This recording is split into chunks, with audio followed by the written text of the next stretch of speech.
Hello, everybody. Welcome again to the second release or the second interview in our series where we speak with different companies that have hired bootcamp graduates, software engineers here in Japan. We'll talk about the experience onboarding bootcamp graduates, the challenges, and the benefits of hiring such graduates. I am your host, Bukky Adejobi, career coach at Code Chrysalis, and my co-host here is Paul.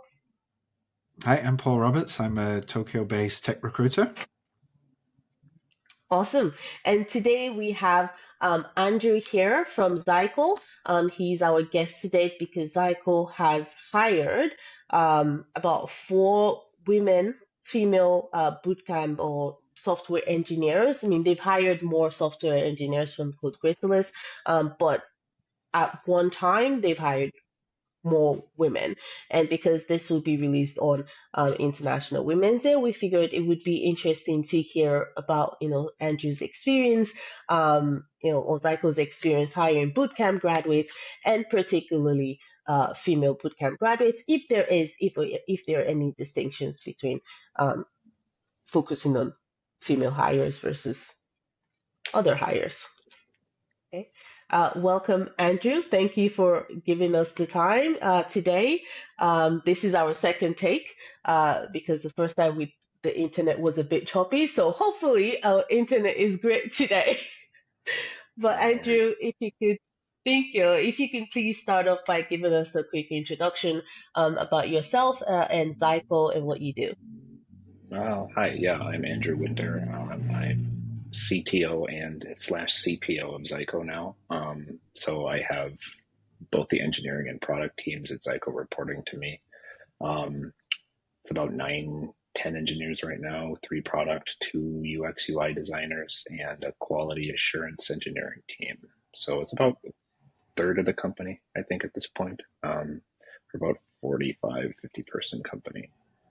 Engineering's been probably one of our critical things from day one. We have an on-site engineering team. I think there's a lot of companies here that outsource, but it was really important for me and our previous CEO, Malik, who's now our chairman of the board, to have like a team on site because we like to move fast and we're capable of doing things within days rather than having to go out and do things within months or weeks of, building out all the specs. And although things have slowed down a little bit in recent years, not really slow, but we tend to go through a bigger product life cycle and a lot more discovery. So the things the engineers get are a little bit more, not thought out isn't the right word, a little bit more planned and or vetted by clients and users before we put them into production. So sorry, long introduction.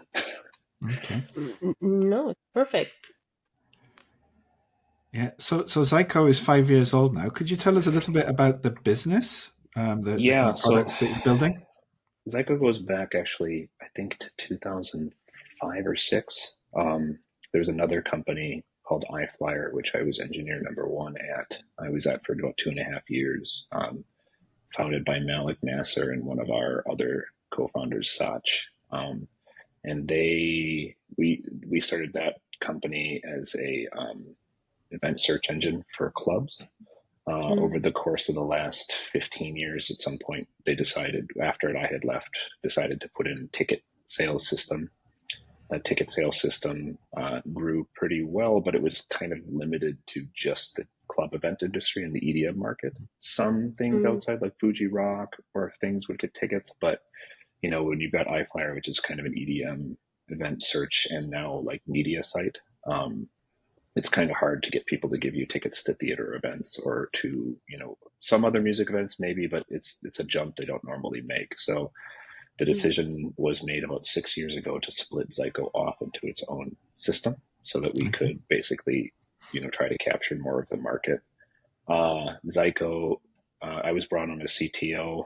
I was at Facebook with a few other for about 5 years, and then I came over here to kind of try CTO, which, I don't know if it was a smart decision or a bad one. I really like where I am now, but at the time it felt like I made a weird choice. But I came over here with by myself we did end up hiring another Facebook engineer.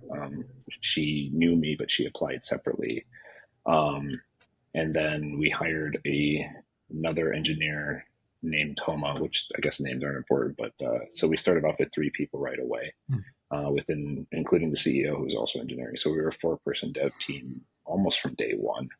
And then I think our other co-founder, Josh, Barry, and Lauren, they both knew Code Chrysalis' original CTO, which is sort of where we got introduced to Code Chrysalis. And we kind of went over there and started, I guess I'm getting into that a little bit more about Zaiko first, but yeah, during COVID, I mean, we grew our engineering team quite a bit during COVID. Obviously, real world events shut down, and we pivoted into live streaming about a month in. Like, it was probably 2 months after that first wave when people didn't know what was going on. All the events stopped happening, and we went from doing like the occasional 5,000 person ticket event if we were lucky to having a 5,000 person streaming event. Like, as a first event, we literally spent 4 days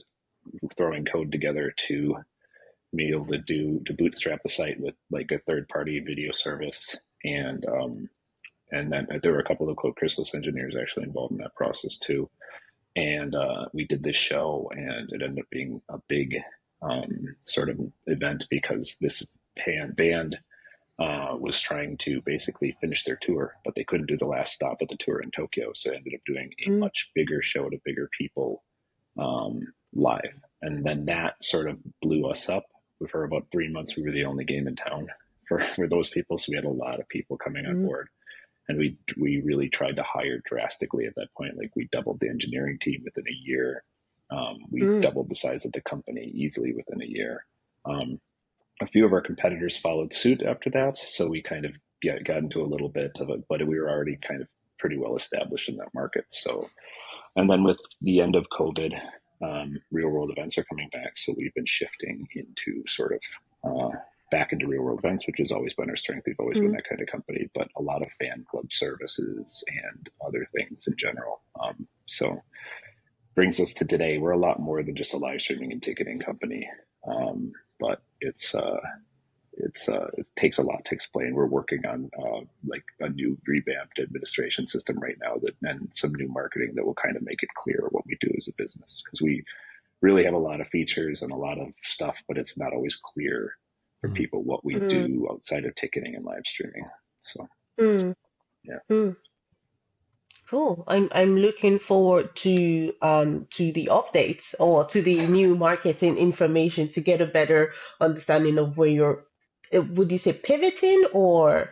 Not pivoting. I mean, we have a very feature-rich administration system in our older system. It's just it needs some time and energy to kind of make it DIY. So we've just recently opened up the platform to do it yourself. Up until now, it's been very like hands-on by the sales team or the operational team to try to teach how to use it. The new system, which is exposed now, which is called Creators, is not is quite up to speed in terms of features, but within the next month and a half, we plan on pretty much finishing off and launching all of the rest of the 95th percentile stuff, the stuff that people really are expecting. And then we have a very ambitious roadmap for the rest of the year to really push into some territory we haven't been or have been before, but really cleaning it up and make it extremely interesting to users and clients. Wow, neat. Okay, cool. Thank you for that. Just to clarify, how many people do you have on the dev team right now? We have 9 full-time engineers, I think 1 part-time engineer, and a QA team. So including that, about 11 or 12. I think 12. Yeah. If I include myself, it's 12. Okay. 12 total, and that grew in. So you doubled from 4 to 8, from 4 to 8 in 1 year, and then you've progressively grown over time. Yeah, we were almost to 16 at one point. But I think like a lot of companies at the end of last year, we had a little bit of a retraction where we couldn't continue to hire. So we had a few engineers sort of decide to go off and do something else, and we just haven't replaced them, unfortunately. So, you know, we want to get back to that number, and we've actually started opening up some job offerings, like actually in the last 2 weeks. So hopefully we'll be growing the team by 3 or 4 more people, again, getting back up to 16, because like I said, we've got a lot we need to get done, and we're really trying to expand the team again. Yeah, I saw a couple of graduates have Zaiko on their job board because you have some job openings. So that is a different conversation. Yeah, Um, no worries. so yes, out of the 11 excluding you, how many of them are bootcamp graduates? And they don't have to be Code Chrysalis graduates, just bootcamp graduates or I had the self-taught. number. I asked the number beforehand. Just let me do the count again. Okay. 5, I think, at the moment. No, 4. Hold on. I think we have 4 currently on staff and as bootcamp graduates. We were up to, so we have 6 total that were, but Mm, 2 of them have moved on in the last year or so. And you know, they were great people, but we just, you know, eventually people get tired or they want to move on and try something else. So, you know, and I would happily take both of them back, but you know, it's just one of those things that happens. Okay. Well, that's about 50, close to 50% of the team that's Yeah. bootcamp graduate. I I think mean, it's pretty aside much always from, been about 50% of the team, to be honest. Yeah. sorry? It's always been about 50%. Yeah. Wow. And has that been that kind of split? Has that been because you've specifically, when hiring, preferred to bring in kind of entry level people and train them up, or has it been sort of difficulties of hiring more experienced in the Tokyo market? At risk of sounding a little bad, in the beginning, it was, you know, when you're a small startup, you can't really. It's a balance between trying to find, you know, an experienced engineer that's a little more expensive, or finding really good candidates that are like new entry level. You know, and we interviewed a lot of entry level people. I mean, including people that had years of experience. And in all honesty, the first couple of people we hired out of CC were pretty exceptional. Um, Both women, I think, the first 2, and I think that after that, it was sort of just word of mouth from them. Like they knew people that they graduated with or they had met through other events, and so every other bootcamp hire we've had was direct through it. It was directly not direct. It was a Referral? recommendation or referral. That's what I was looking for. Yeah. So every other candidate we've had was a referral from the original 2 candidates that we hired. So it wasn't intentional. It was more just like, you know, these were, when you're looking at 30 people and you can only kind of afford a certain amount, and finding 2 really good people. I mean, they've since been bumped up in their salaries quite a bit. So it wasn't like we hired them to be cheap and wanted to keep there. It was just, you know, at the time, people that were willing to work, and also, you know, people that are willing to take stock options in exchange for, you know, a temporary salary reduction. That's not always the easiest thing with Japanese staff, or some foreigners don't understand it. And the 2 people that we hired were, I think, Australian and American, and they had a little bit more familiarity with that. So they were compensated, but it was sort of like a balance of stock options versus, yeah. Okay. Which is not standard in Japan normally. So. So as those people came as referrals, were they kind of coming straight into a conversation with you, like a casual conversation first, or was it a kind of typical like resume review, portfolio, then moving into an interview process? So, yeah, I mean, we always got a resume in the beginning as a referral. Obviously, I'm going to look at that right away versus, you know, as somebody that I don't know. I mean, and I trust my 2 engineers to really pick people that they're going to both culturally fit and are good engineers. So we would take that, and the process has changed a little bit since then. We used to go straight into a coding interview, which sounds bad, but it was a little bit more kind of, we would talk and have a conversation. We started to borrow that Google, Facebook style of doing that screening through CoderPad. Now we do a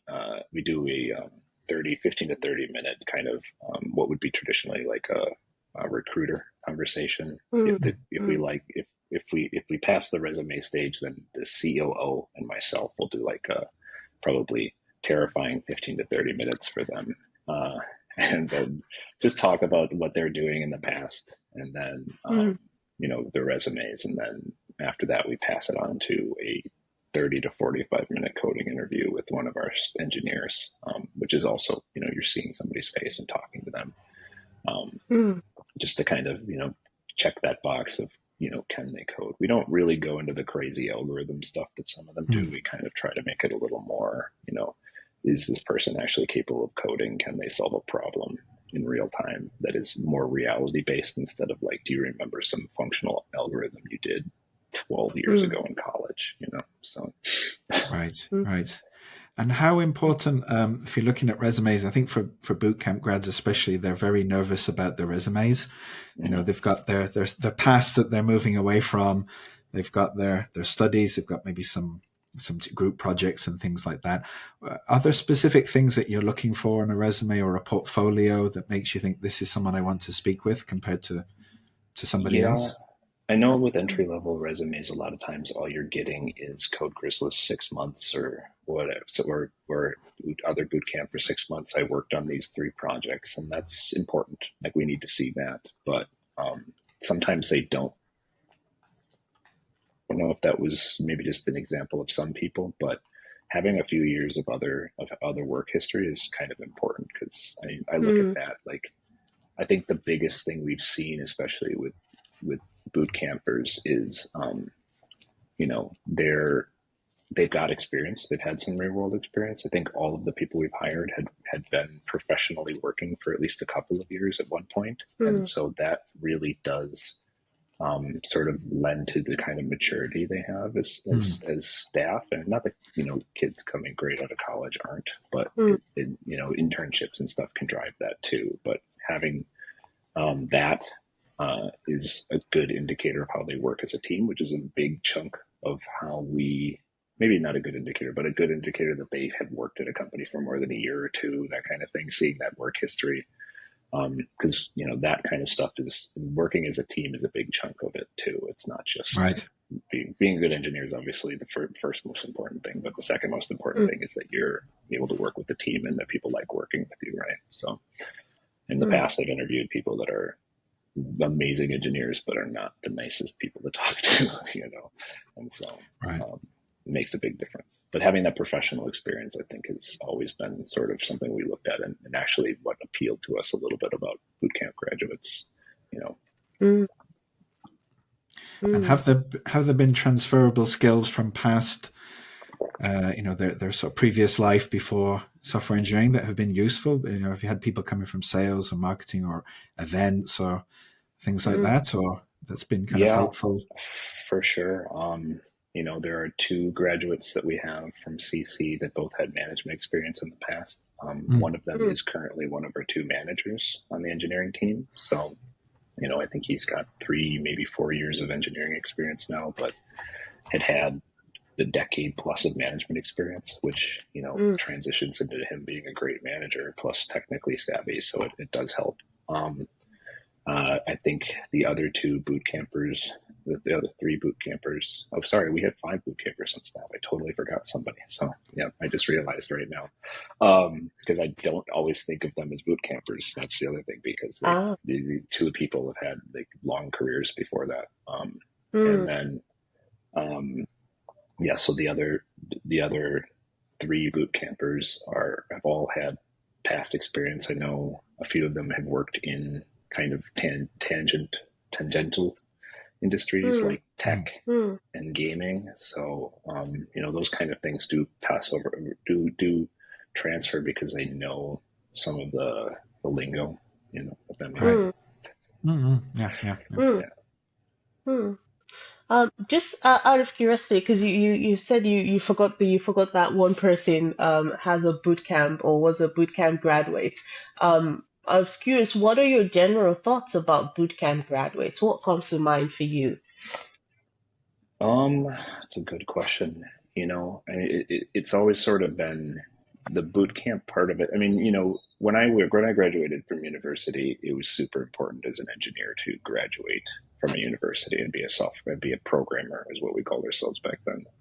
Not software engineers. And, not having a university degree was sort of like, but, you've got people like Mark Zuckerberg and a lot of other people that haven't graduated college, university, and the more I've worked with people that haven't graduated university that have, and I mean, I think a lot of the Code Chrysalis people have, but what I mean by not graduated university is specifically as a software developer, right?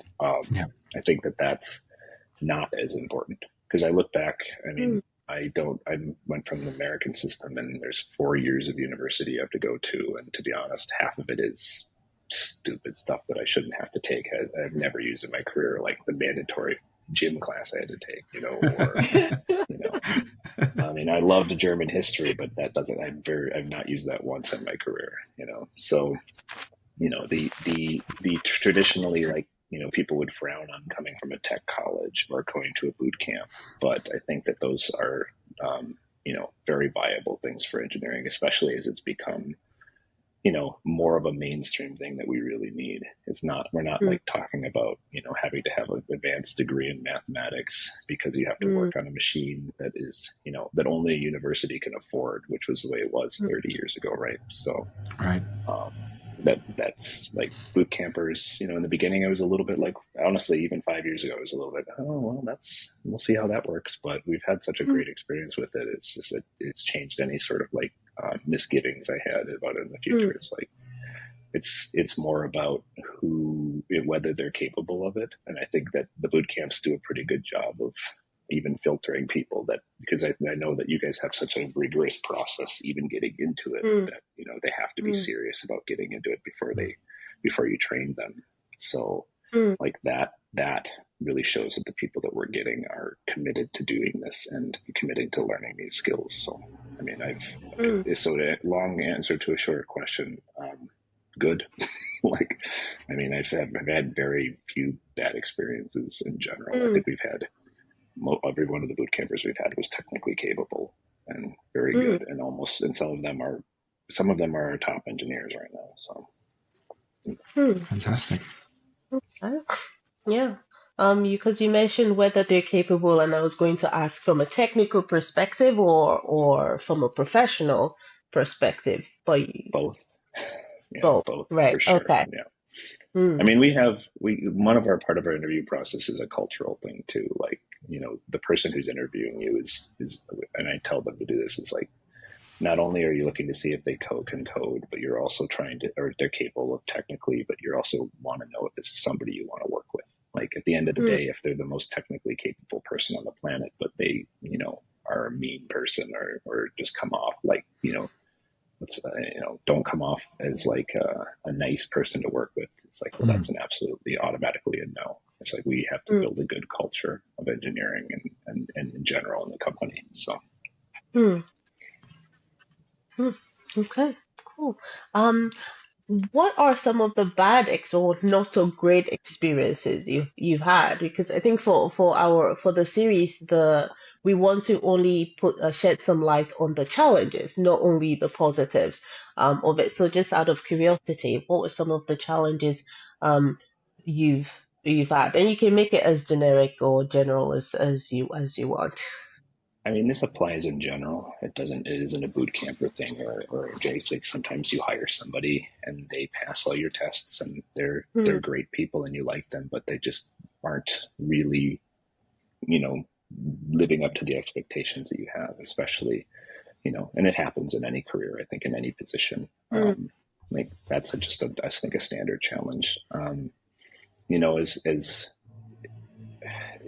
really, we kind of been lucky, to be honest. Like, I haven't really had any duds in terms of engineers. We've had a couple of weird hiring processes where, like, but those usually flush themselves out before we actually gave the final offer, or in one case, weirdly, right after we gave the offer and had to rescind it because it was just a strange experience that we had. Mm. But yeah, we haven't really had. I've been super lucky. We haven't had a lot of challenges. I mean, management in the beginning, because I literally did not know anything about managing people. I was basically aping what all of my managers at Facebook did, and going to them for advice all the time. Like, how do I deal with this? How do I deal with this? How do I deal with this? And we get the occasional, maybe emotional reaction to something, where somebody's got it in their head that this is how they want it to be, and they get a little upset at somebody else for not seeing it their way, but then just really sitting down and talking to them and working it out. Like, we've tried hard to build a culture of openness, I guess is the word. Like, no, as long as you're not making somebody feel like they're less of a person for asking, just feel free to ask a question or ask why is you doing this way. It's like, even for me, I've had some of my engineers ask me why I did something incredibly stupid. And I look at it, I'm like, yeah, that was incredibly stupid. Why did I do that? I have 15 years experience. I should know better. So it's just, as long as we get that off the table right away, and people kind of, aren't afraid to ask each other questions, knowing that they're not doing it to be malicious or anything. It's been like a lot of those challenges have kind of gone away. I really like the tangent. Sorry, guys. No, it's great. I mean, it gives us more questions to ask you, and because this is supposed to be conversational, so it's all My good. Midwesternness will come out a lot in this, where we like to apologize for things. I think like Canadians. Well, that is also a Canadian attribute. So we are in a safe space. Paul, sync. I'm not sure how do they apologize a lot in Ireland or no? I don't. That's a good question. I don't know. No, I'm not sure. It's definitely something that Midwesterners and Canadians do a lot. Right. Yeah. Maybe the UK part of me is the sort of polite, apologetic side, and the Irish side is perhaps a bit different, maybe a bit more direct. Yeah. Welcome to the club. Thank you. Andrew, I was wondering, do you guys work remotely or hybrid, or what kind of work style? Pre-COVID, pretty much everybody was coming in all the time. Post-COVID, obviously, during COVID, I most rarely ever saw anybody. Towards the end, we've had a couple of engineers that like working in the office come back. We have 45 people total in the company. I think on an average day, there's 7 or 8 people in the office. Most people are working remote, hybrid remote. I'm trying to encourage engineering to come in once a week, but not everybody can do that because some of them live an hour and a half out, but at least I see them once every 2 weeks or a couple times a month. Right. So it's I was wondering. Go ahead. Sorry. Sorry. I was wondering how that would affect kind of like onboarding new people, especially less experienced people. That so when I worked in IT, it was 5 days a week in the office, all hours. So it was learning by osmosis and being able to lean over and ask questions. And obviously, we've got remote tools and Slack and whatever, but it's kind of different. Especially, I'm thinking for sort of people at earlier parts of the career, they're not necessarily sure the direction. Maybe they don't want to bother people by asking lots of questions. So I'm wondering how the kind of remote or hybrid has affected kind of bringing in new people, getting them up to speed with the culture or the tech stack and other things like that. Yeah, I mean, we have, so that's obviously been a thing. One of our leads is always in, the other lead comes in when he needs to, and he'll be in once a week. I see him once a week. So, and basically what we try to do is when we have somebody new on, the lead or whoever they're directly reporting to is in the office, with them for the first week at least. Or at least somebody. There's always an engineer here, so it's not. There's at least 2 engineers every day. Most days there's 3 or 4. So it's different people. So we still have that. We do, however, because we want the team to sort of always be working. We're still a small team, so we can afford to do this. I know it won't scale, but we do about a 15-minute catch up every morning where everybody just kind of goes over where they are, what's going on.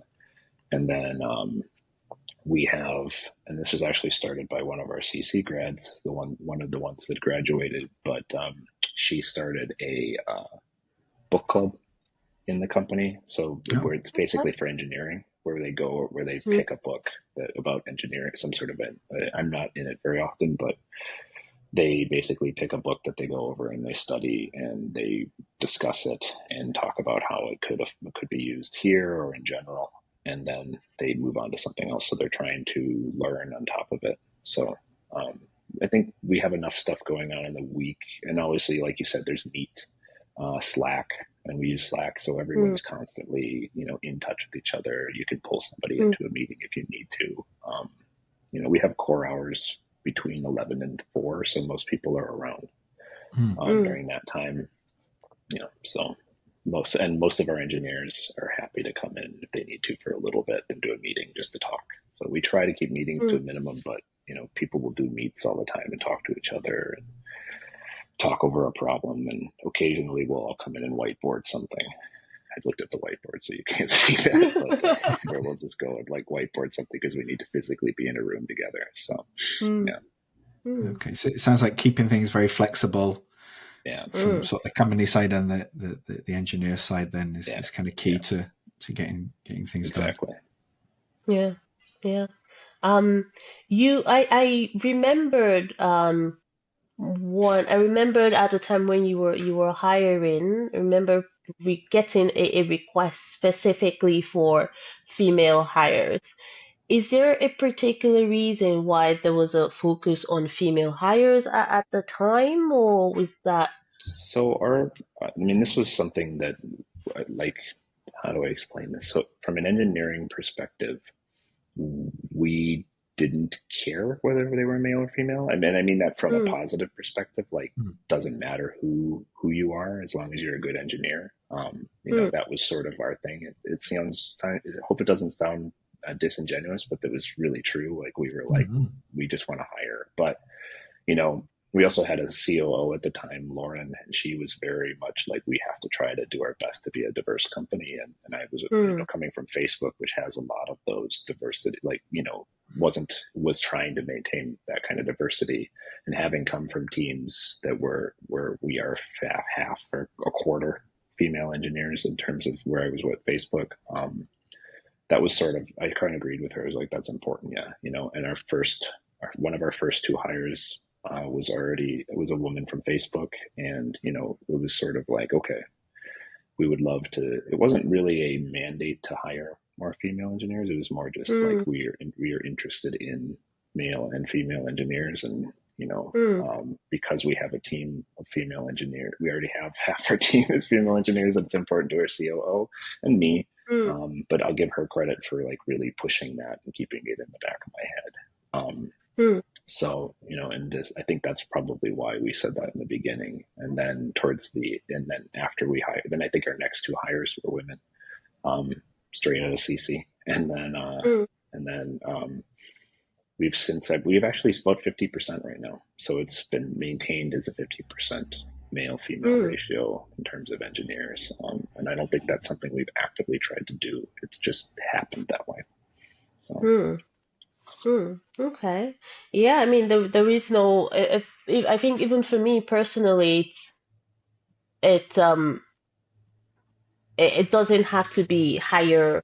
We must hire women because we need to have more women in tech. But looking at it from an objective view, but I think also making that conscious decision um to explore explore a diverse team, then because as humans we're biased to look at when you're looking at hiring, we're biased to look at hiring from a um a biased perspective, focusing on who we relate to more. So as a woman, I would relate more to a woman, or I would relate more to a black person. As a man, you will relate more to a man. So I think it's important to just be conscious of that kind of um unconscious biases that would exist when hiring. So I think Yeah, male, women.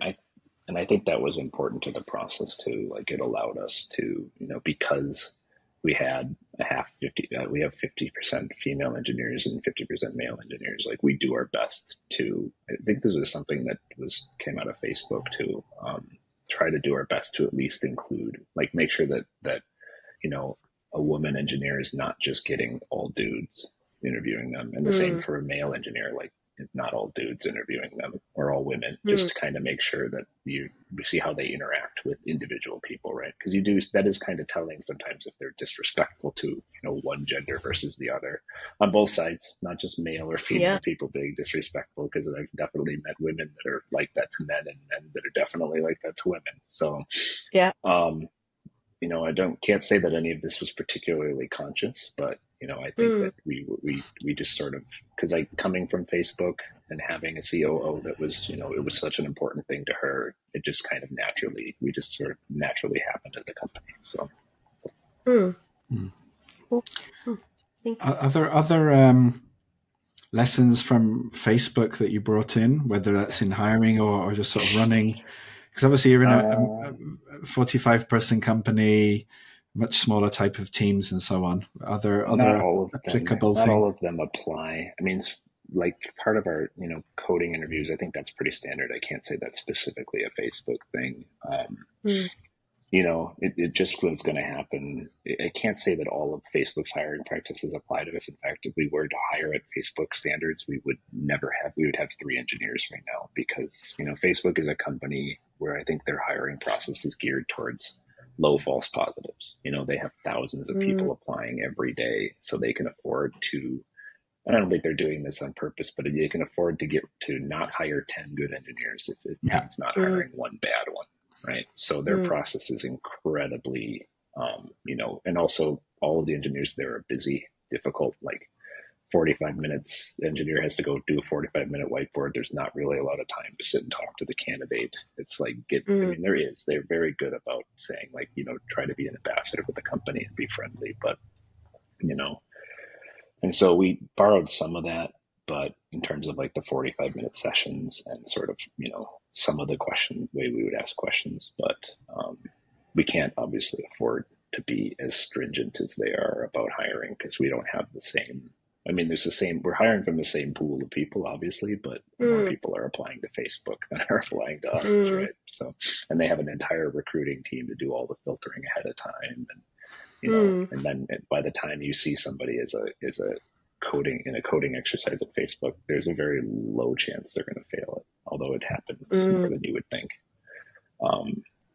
So, we borrowed as much as we could in terms of like trying to maintain some cultural stuff, we do, I guess another one would be, we do one-on-ones all the time, which is, I don't think it's specifically a Facebook thing, but it's definitely a bigger tech thing. But Facebook was definitely, it was very important that you had weekly, bi-weekly, or at least monthly one-on-ones with your reports. So like I used to have a lot more than I do now, but my leads will all have weekly or bi-weekly meetings or one-on-ones with their reports, even if that means just walking and talking for 15 minutes and getting a cup of coffee, right? Yep. Getting kind of that space where they can talk and share, and so you don't, it's not like other companies where you work at traditionally and your manager says, I need to talk to you. And you're like, oh God, no, so those conversations, those conversations would wait until the one-on-ones. And then normally in a one-on-one, if it's going well, where you sit in terms of how you're doing at the company at any given moment. It shouldn't be a surprise. If it is, the managers aren't doing their job. But so when somebody does come to somebody and say, I need to talk to you, it's usually, it's a technical thing. What's up? Right. Or some sort of emergency thing. It makes that feel a lot less like, it took me years to kind of get over that, where my manager would be like, we need to talk. I'd be like, oh God, no, I'm not going to get fired. What have I done? Yeah. But, so there's a lot of that stuff we borrowed. Facebook is my only experience really in the Bay, other than the company I worked for a few months before that. So I've been in Japan for almost all my career, so I can't say how much of this is specifically them versus other tech companies, but I think they did a good job of trying to make sure that communication was happening. Even I will do skip levels which means I'm people that report to my reports. Like I try to do it once a month or once every 2 months, depending on how useful it is. Because I also don't want to waste somebody's time for 30 minutes if we're just going to go talk about, like sports or video games and have a cup of coffee. But it's also nice because it makes us understand. It humanizes me, even though we're small. Mm, But Okay, yeah. brilliant. Yeah, I think that's important. And I think that played a role in, I mean, I think many of those things have played a role in the culture you have now and why, you get a lot of referrals. yeah, I think Yeah, that's probably. probably that culture has been important. So I think if they didn't like us, they wouldn't be giving referrals, and we wouldn't have the retention rate we have. So Yeah. Absolutely. Absolutely.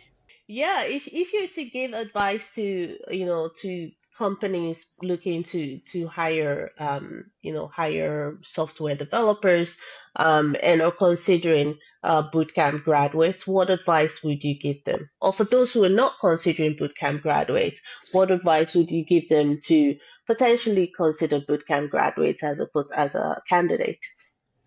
I mean, I think I would say if your company is already looking at it start at like entry level people, then you're missing out if you're not looking at bootcamp people because Mm, it's entry level is normally straight out of college, no career experience, and and has about as much tech experience as or less than a boot camper because depending on where they went, like if they come out of a traditional university, it's changed a lot, so people are getting a lot more focused in terms of like what they're working on. And, the best candidates are, have had internships already or are working on projects outside, especially now, 20 years ago, building websites that were on database backends was easy and it was doable and I did it, but it was a lot less common and it wasn't really a focus of my university degree, right? Mm. And now, like a bootcamp candidate comes out with a lot of career experience out of the gate, right? Usually, not always, but it's typical to any other hire. I think it's if the technical experience can be taught. Um, Coming out of Code Chrysalis or other boot camps, they have it. And they've done some technical stuff. They've worked in teams, so they kind of I feel like they're getting the internship and the technical experience at the same time, right? mm, mhm, So and with that prior career experience usually means they're much more capable of working in a professional environment. Um, mm, so I would say that's definitely a positive. I can't think of many negatives right now. I mm, mean, somebody who's got a 2 year or 4 year technical degree or a master's degree in engineering is going to probably outshine even me when I was coming out of college too. So it's a different level. But if you're mm. talking about entry level versus boot camper, I think you're probably going towards the boot camp. The boot campers are almost always going to be up to par or near. I think. Hmm. Hmm.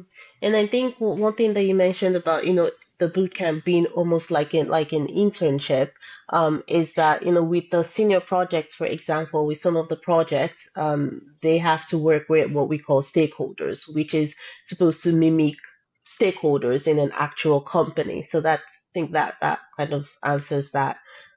It it it is created to stimulate an actual work environment in a company. Yeah. Yeah, I was just going to ask if there's anything we haven't asked you about sort of employing bootcamp grads that we've missed that you'd like to mention. Mm, It's a good question. I would say that you know, I mean, all of our boot camp grads have been successful here. Let me redo that. All of our boot camp grads have been successful here, um, to one degree or another. You know, it's don't shy away from somebody who has 20 years of experience and is 40 years old and has just just started engineering because I mean, that's the person we make a manager. That's got that experience and that career is incredibly important. It makes them, Mm. and versus the young ones too, like people that are in their 20s that have graduated are they don't have as much career experience, but they're hungry engineers too. So I guess other than that, like I wouldn't say in any. It's person by person, right? No, there's no Yeah. reason now that I would say not don't hire a bootcamp candidate or do over anybody else, other than, like I said, that comes out, they've got some experience, they're clearly really into it. And if they got into the program, especially someone like CC, and through the program and graduated, then they're probably as capable or more hungry than, because it takes a lot to go and say, I'm going to throw away my current career and study for 6 months and study for 3 And months to pay get into a 12 school grand. so I can study for 6 months and not learn anything and not make any money, Yeah. and then go and change my career completely, right? So, Yeah, I mean, it's a you're big talking thing. about a different type of person that's willing to go, well, I don't want to do this. I'm going to go and, or maybe that isn't what I thought it was. I'm going to go completely do something else. You know? Hmm. And Okay. obviously, if Yeah. they've got a degree in economics or something, a lot of times that applies to you in strange ways. You know, like that's extra experience or information that you might not be getting from somebody who went straight into a technical degree and came out of it. Hmm. So there's something to be said there too. Okay. Definitely. Awesome. Yeah. Yeah. And for individuals, for bootcamp graduates, looking to job hunt or who are job hunting, what advice would you give them? It's a good question. I don't feel like I'm fully capable of that because I haven't been an interviewing engineer for 10 years. But as a boot camper, I think the important thing is to, show that show your old experience too. It's important. Like, keep that on your resume.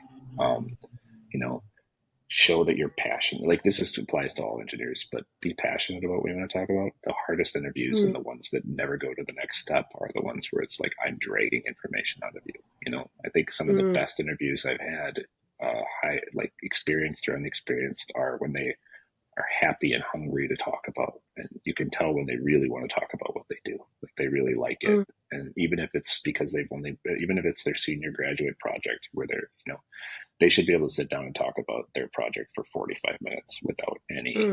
issues, and I should have to tell them to shut up.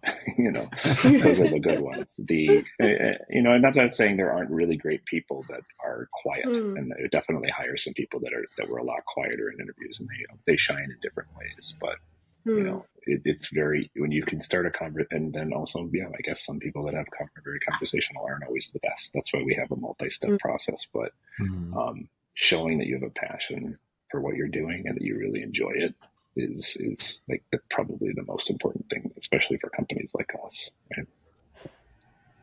Hmm. Awesome. Thank you very much. I hope that was useful. No, Absolutely. it was. Yeah, it was definitely useful. Thank you very much, Andrew, for your time today. It's been a pleasure hearing from you, hearing about your experience and at Zaiko and before, your experience with hiring bootcamp graduates, your take on bootcamp graduates. I hope you all enjoyed the insights from Andrew. Please stay tuned. We will be sharing another interview with you. I believe the next one we will share with you is um, with Johnny from Table Check. And we'll share a couple more afterwards. We'll also have a conversation with HR as well from PTIX, another an event management platform. Oh no, not But people. I started saying it. I was like, huh, okay. That's fine. We love working with our competition. They drive us, we drive them. So totally good. Grow the market. Friendly Grow the market together. competition. Yeah. Yes, it's been a pleasure, and we hope you enjoyed the content, and we will see you next time. Remember to follow us on all socials. You can follow Andrew and Zaiko on LinkedIn, and also Paul on LinkedIn as well. And we will see you at the next recording. Thank you. Thank you.